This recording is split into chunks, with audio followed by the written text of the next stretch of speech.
আসসালামু আলাইকুম।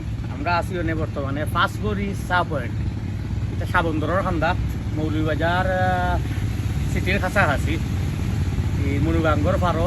এটা আসলে পার আছে, এটা এলাকাত কেউ আগে আইতো না ডরাইয়া সুতোর কারণে। আর এখন তো পর্যটনের মতো চা কেন্দ্র বানাই দিছে তারা। আর ওই যে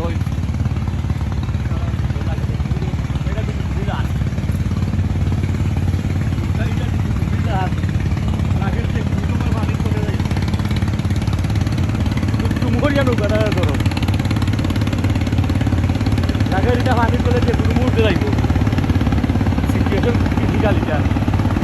আর গাঙ্গর বালু তুলিয়া মানে আসলে নদীর নয়, গোটা নষ্ট হয়ে গেছে। আগের মতো সুতো নাই, কেউ নাই, ঢেউও নাই।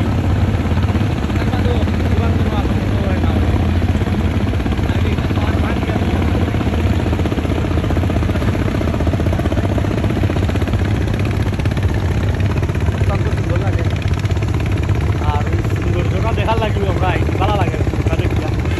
এগুলো সব মানুষ নাও।